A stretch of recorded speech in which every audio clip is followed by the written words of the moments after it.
नमस्ते, मैं शानू आप सभी का मेरे प्रोग्राम में मैं स्वागत करती हूँ। आज हम बात करेंगे आँखों की देखभाल पर।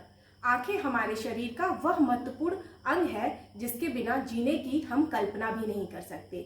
जैसे कि अगर आप दिए को कितना भी सजा लें, अगर जब तक उस पर बाती नहीं पड़ती तब तक वो रोशनी नहीं दे सकती। वैसे ही हमारी आँखें होती हैं। शरीर को हम कितना भी अच्छे से सजा लें पर आँखें सब कुछ बोलती हैं।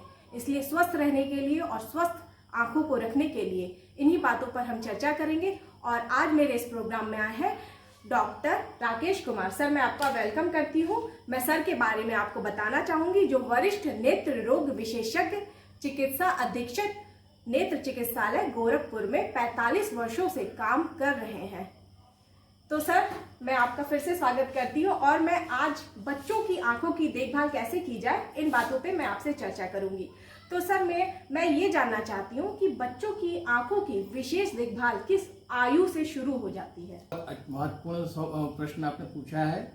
शिशु की आंखों की देखभाल माँ के गर्भावस्था से ही शुरू हो जाती है और गर्भावस्था से जब उसका विकास होने लगता है शिशु का, उस समय आँख का भी विकास साथ में शुरू हो जाता है। जब आँख का विकास शुरू हो जाता है तो उसमें जो है उसको माँ को नियमित रूप से अपना चेकअप कराते रहना चाहिए, अपने स्वास्थ्य का ध्यान रखना चाहिए, अपने भोजन का ध्यान रखना चाहिए, किसी तरह के कुपोषण ना हो, कोई जो है किसी प्रकार का नशीली वस्तुओं का सेवन न करे, बिना किसी चिकित्सक के सलाह के कोई दवा न ले, एक्सरे या इस तरह की और जो चीज़ें हैं उनसे वो दूर रहे, जितना ज़रूरी उसके साथ करे। तो ये सब चीज़ें हैं कि जिसके वजह से जो है माँ को, जब माँ इस पर सुरक्षित रहती है तो शिशु का विकास भी सुरक्षित ढंग से होता है और आँख का विकास। यानी गर्भ धारण करने के बाद ही हम अपने बच्चों की आंखों की देखभाल शुरू कर देते हैं। बिल्कुल सही आपने प्रश्न किया। वो उसका शुरुआत जो है गर्भावस्था से ही शुरू हो जाता है। तो सर, मैं अगली ये बात जानना चाहती हूँ, क्या नवजात शिशु की आंखों की जांच कब से शुरू हो जाती है? जब बच्चे होते हैं छोटे तो उनकी आंखों की जांच कब से शुरू हो जाती है? जैसे शिशु का जन्म होता है, शिशु के जन्म होने के साथ साथ शिशु के पूरा जो है पूरी जांच की जाती है और जांच के बाद ये देखा जाता है कि शिशु में कोई जो है पैदाइशी कोई रोग तो नहीं है। तो इसलिए उस समय जो शिशु की जांच होती है उससे किसी भी प्रकार के पैदाइशी रोग, आँख का में भी हो सकता है रोग, उसकी जो परीक्षण हो जाता है और उससे ये कि आपको पता है कि आपका शिशु स्वस्थ है। ठीक। और सर, कुछ बच्चे होते हैं जो अंधेरे में नहीं देखना चाहते या अंधेरे में जाने से डरते हैं, तो इसके क्या कारण है? बच्चे अंधेरे में न जाने के कारण जो है सबसे बड़ा ये कि विटामिन ए की कमी होना, जिसको कहते हैं रतौंधी हो गई। रतौंधी में बच्चे जो है दिन में तो देखते हैं, सारा अपना कार्य खेलते हैं, कूदते हैं, इधर जाते हैं, लेकिन रात के अंधेरे से उनको डर लगता है, रात के अंधेरे में नहीं जाते। तो ये विटामिन ए की कमी है जो इस उम्र में बच्चों के होती है और ये कमी जो है उसको जो है विटामिन ए के द्वारा जो है पूरी की जा सकती है।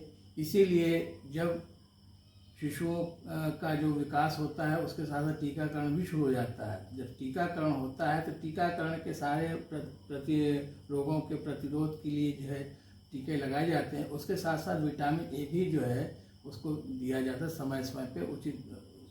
यदि कोई इस तरह के लक्षण हो रहे होंगे कि बच्चा रात नहीं खेलता, नहीं जाता, अंधेरे में रहता है, तो उसको विटामिन ए की आवश्यकता है। वो उसको जो चिकित्सक से राय लेकर के दिखा के तो ठीक किया जा सकता है। और सर, ऐसे कौन कौन से रोग होते हैं जो बच्चों में की आंखों पर असर डालते हैं किंतु माता पिता उस बीमारी से अनजान रहते हैं? देखिए, दो प्रकार के रोग हो सकते हैं।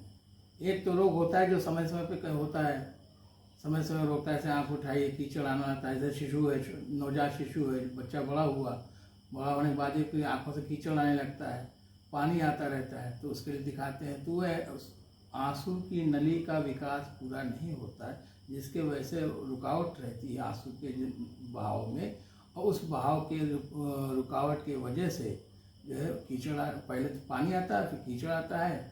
ये पैदाइशी जो है ये विकास की प्रक्रिया है जो धीरे धीरे बच्चे के विकास के साथ आगे बढ़ती है।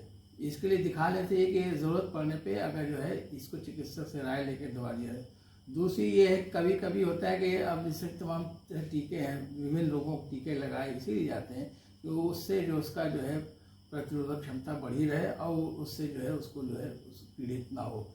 सबसे ज़रूरी जो इस समय है कि जो खसरा है जिसको मीजल्स कहते हैं, तो मीजल्स में होता है कि जो है ये एक वायरल बीमारी है और इसकी वजह से जो आँखों में भी जो है परेशानी आ जाती है, जिससे उसके आँखों में उसकी पुतली के ऊपर घाव से बनते हैं।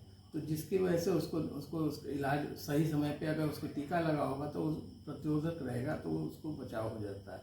और एक ये वजह है। दूसरी एक जब बच्चा और बड़ा होता है, बाहर जाने लगता है, एक बीमारी है जिसका नाम स्प्रिंग कटार, जो मौसम के साथ जो है होता है। ये बदलाव जो होता है इसमें उसको लाली आती है, खुजली होने लगती है। ये जो है सीजनल बीमारी है। तो ये शिशु क्या इसको बच्चे कहते हैं, तो उसके लिए उसको जब ये दिक्कत आए उस समय उसका इलाज शुरू करें। और बीमारियों के बारे में ये है कि बहुत से और गंभीर बीमारियां हैं जिनका जानना जरूरी है। आपने देखा होगा कि बहुत सी चीज़ें हैं कि जो माँ बाप अनजान होते हैं। तो माँ बाप अनजान होते हैं तो बच्चों की आँखें पुतली के अंदर सफ़ेद हो रहा है, माँ देखती बच्चे को, देखकर पुतली के अंदर सफ़ेद है, एक पुतली सफ़ेद है या दोनों पुतली सफ़ेद है। बच्चे का ध्यान किसी खिलौने पे, किसी चीज़ों पे नहीं आता, तो वो एक पैदाइशी मोतियाबिंद का लक्षण है, जो सफ़ेद रंग की पुतली दिखाई देती है।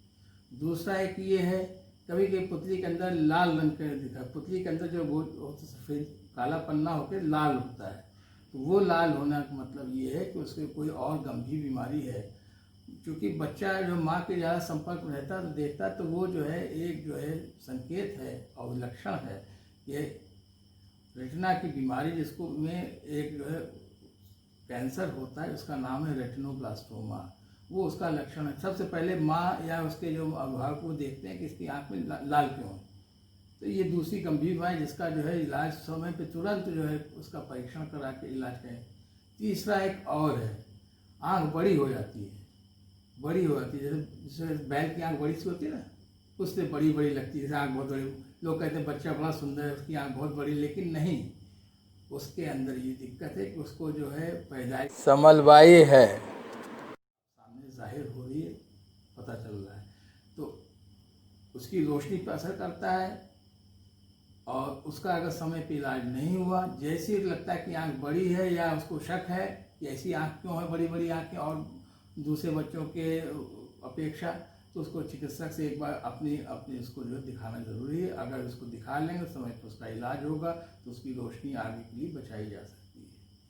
और सर, बच्चों की आंखों पर इतनी जल्दी से चश्मा क्यों चढ़ जाता है? जैसे बहुत छोटे बच्चे हो तो देखा जाता है उनकी आंखों पर चश्मा लगा है, तो इसके क्या कारण होते हैं? देखिए, ऐसा है, बच्चों की कितनी रोशनी है इसका अंदाज नहीं मिलता, न बच्चों को रहता अंदाज, न माँ बाप को होता है। ये दृष्टि दोष होता है। दृष्टि दोष में ये होता है कि बच्चा या तो दूर का देखेगा, नहीं देख पा रहा है, या नज़दीक का नहीं देख पा रहा। बच्चा बहुत करीब से देख रहा है, कोई और आप देख रहे हैं, और बच्चे और लोग टेलीविज़न है।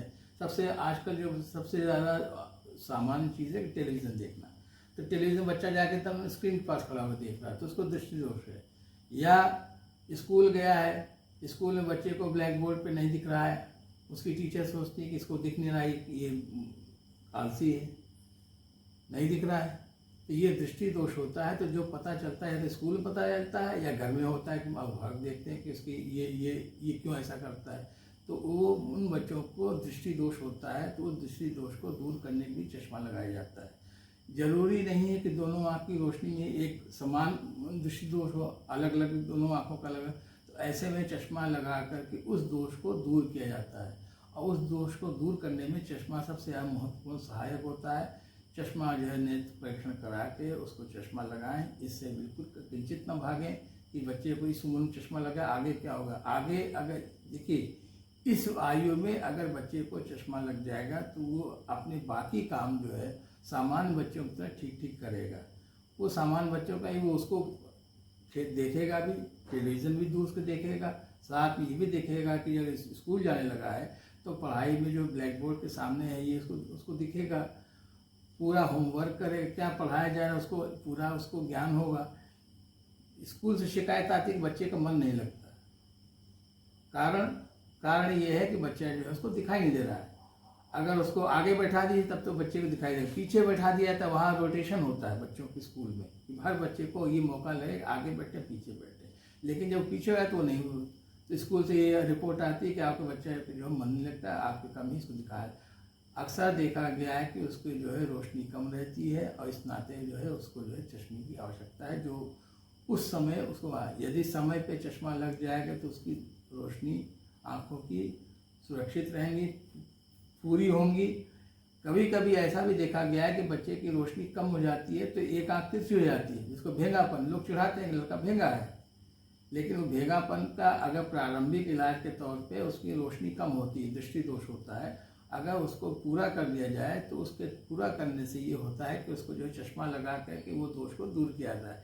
लेकिन अगर समय रहते उस दोष को दूर नहीं किया गया तो उसका तिरछापन जो है बढ़ जाता है और उसमें रोशनी वापस पूरी नहीं, फिर आपको जो है सुंदरता के तौर पे आगे चल के ऑपरेशन की आवश्यकता पड़ती है, लेकिन वो जो सुंदरता के तौर पे आँख सीधी हो जाएगी, लेकिन दोनों आँखें जो हैं कार्य नहीं करती हैं, एक आँख कमज़ोर रह जाएगी। इसलिए समय रहते अगर ये बच्चों के नेत्र का रोशनी का विकास होता है 5 साल की उम्र तक होता है, बहुत तेज़ी से होता है।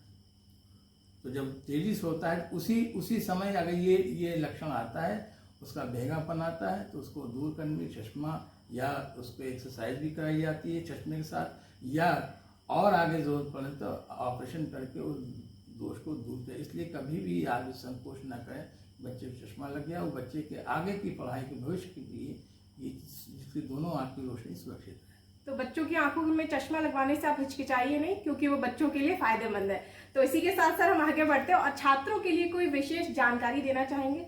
हाँ, छात्रों की बहुत जानकारी है। छात्रों को ऐसा है, सबसे पहली चीज़ ये कि छात्र जो है सही ढंग से बैठ के पढ़ें, मेज कुर्सी पर पढ़ें, लेट के ना पढ़ें। जहाँ पे पढ़ें वहाँ रोशनी जो है सही ढंग की व्यवस्था हो। पता चला रोशनी ही नहीं ठीक है, अंधेरे में पढ़ रहे हैं, घुस के पढ़ रहे हैं, तो जाहिर बात है पढ़ने के तौर तरीका, बैठने की स्थिति मेज कुर्सी पे सीधे बैठ के सही दूरी पे 14 इंच की दूरी पे उसकी मेज का वो डिस्टेंस होता है, दूरी होती है, उस पर पढ़ें। झुक के ना पढ़ें, लेट के ना पढ़ें। पता चला कि रात को लेट के पढ़ रहे हैं, उससे जो होता है उससे आँख पे जोर पड़ता है, आँखें कम में परेशानी होती है। उसके साथ साथ ये छात्र को जो है कि जो है स्कूल जाते हैं, स्कूल का भी एक दायित्व होता है, दोनों का दायित्व, अभिभावकों का भी दायित्व होता है और स्कूल का भी दायित्व होता है कि वो अपने बच्चे जो भी छात्र हैं उनका प्रति वर्ष जो है नेत्र परीक्षण अवश्य कराएं। कहीं हमारे लोग कहते हैं कि आज आते हैं, बहुत से बच्चे आते हैं कि उनको कहीं हमारे स्कूल में इसको एडमिशन लेना है, इसकी जो आप रोशनी की जांच करके ले दी, ठीक है ये। हमने कहा नहीं, आप इसको ये आपके भविष्य के बच्चे के भविष्य के लिए आज इसको मालूम होगा कि इसकी रोशनी कितनी है, तो इससे ये होगा कि उसको आपको उसी समय पता चल जाएगा। मान लीजिए इस वर्ष उसकी छात्र की रोशनी की जांच करके तब स्कूल जो है एक सर्टिफिकेट मांगते हैं कि आप मेडिकल करा के उसका दीजिए, तो उससे होता है कि मालूम होता है हर वर्ष जो है प्रतिवर्ष जांच होती है, कोई बीमारी तो नहीं है, रोशनी पूरी है कि नहीं है, पढ़ने में कोई दिक्कत है या कोई बीमारी अगर पकड़ आती है तो उसका उसी समय प्रारंभिक स्तर पे ही निदान हो सकता है। तीसरी बात यह है कि सबसे ज़रूरी है कि एक और जो चीज़ें आती हैं जो पता नहीं चलता, पता है बहुत चलते चलते बहुत देर हो गई, बच्चे की पढ़ाई जो है उसको जो है हायर लेवल तक पहुंच गई, उसने जो है किसी भी कॉम्पिटिटिव एग्ज़ाम में जो है वो छात्र जीवन से पढ़ के उसने जो है वो पढ़ाई किया, उसका किसी भी जो कॉम्पिटिटिव एग्ज़ाम में उसके वहाँ उसका परीक्षण हुआ, वो वहाँ क्वालिफाई किया, और जब उसका मेडिकल होने लगता है तो आते हैं।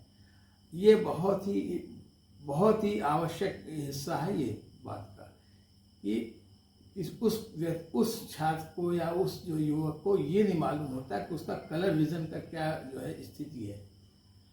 पता ये चलता है कि जब इस प्रकार का जो कोई जांच होती है तो उसका कलर विज़न डिफेक्टिव होता है, जो जन्मजात होता है वो उसको कोई उसका, अब उसका सिलेक्शन होने के बाद दिक्कत ये है कि उसने अपने एग्ज़ाम को क्वालिफाई कर लिया, खाली मेडिकल के नाते उसको फिर वहाँ सिलेक्शन नहीं मिलता। तो ये बहुत आवश्यक है कि इस साथ साथ कलर विज़न का भी जांच जो है समय एक बार हो जाएगा, मालूम हो जाएगा ये चीज़, क्योंकि उस समय उसको बदल नहीं सकता। फिर उसने अपना जो भविष्य है किसी और जहाँ पे इसकी आवश्यकता नहीं, कलर विज़न का उतना महत्व नहीं, वहाँ पे वो कर सकता है, लेकिन उसकी सारी मेहनत पे हमको बहुत दुख के साथ कहना उसको पड़ता है कि ये जो है तुम्हारे लिए इस पर तुम जो है फिट नहीं हो और ये तुमको जॉब में ये दिक्कत के नाते नहीं मिल पाएगी। बड़ा दुख का विषय लगता है कि इतना मेहनत के बाद ही होता है। तो सर चलते चलते हमारे व्यूअर्स को आंखों को सुरक्षित रखने के लिए कोई टिप्स बता दीजिए। सबसे ज़रूरी टिप्स तो ये है कि जो छोटे बच्चे हैं, ये मैं साधारण बात बता रहा हूँ, छोटे बच्चे हैं उनको कभी कोई नुकीले खिलौने ना दे। टीन के बने खिलौने हैं, डंडी है, या इस जो आप देखेंगे जिसमें कोई धार्मिक प्रसंग चल रहा होता है, जैसे खासतौर पर दशहरे के समय में तीर कमान से लेके और धनुष बाण से खेल हो रहा है, ये सब चीज़ें हैं, या तलवार की बाजी, छोटे छोटे खिलौनों में तलवार है, या देहात में बच्चे जो है मुर्गे के साथ खेलते हैं। मुर्गे को चूँकि जाहिर बात है जो चीज़ें वहाँ हैं, गुल्ली डंडा है, इन सब खेलों से ना खेलें, दूर रहें, बेहतर है, क्योंकि इसे चोट लगने पे होता है कि उसका जो है जब चोट लगती है तो नेत्र आँख क्षतिग्रस्त हो जाती है, उसका जो उसको रोशनी चली जाती है जो वापस नहीं आ सकती। दूसरा एक ये है कि जो है इन बातों पे इस बात की आजकल कंप्यूटर का ज़माना है, कंप्यूटर है, मोबाइल है, इसका कम से कम समुचित उपयोग करें, दुरुपयोग ना करें, क्योंकि कंप्यूटर वगैरह भी जो आँख की रोशनी पे बहुत असर डालते हैं। तीसरी बात यह है कि जो भोजन की पद्धति है उसमें आप जो है हरी साग सब्जी, दूध से बनी वस्तुएं, जो भी है फल, खासतौर पर पीले रंग के फल जैसे आम है, पपीता है, अमरूद है, जिसमें विटामिन ए प्रचुर मात्रा में है, इसको आप भोजन में जरूर है। इससे जो है विटामिन ए और बाकी भी वो तत्व जो है तो उसको मिलते रहेंगे, ये बहुत आवश्यक है। तो खाने का ध्यान देना भी उतनी आवश्यक है जिससे रोशनी सुरक्षित रहे और आगे भी कोई परेशानी ना हो। तो थैंक यू सर। तो ये थे डॉक्टर राकेश कुमार, जिन्होंने हमें आंखों को स्वस्थ रखने के लिए और खासकर बच्चों की आंखों की देखभाल के लिए जानकारी दी। तो मैं शानू आप सबसे विदा लेती हूँ, पर जाने से पहले कहूंगी जरूर कि मेरे चैनल को लाइक करिए, सब्सक्राइब करिए और जो मेरा बेल आइकन का बटन होता है उसे जरूर दबाएं, ताकि जो मेरा नेक्स्ट वीडियो है वो आप तक आसानी से पहुंचे। धन्यवाद।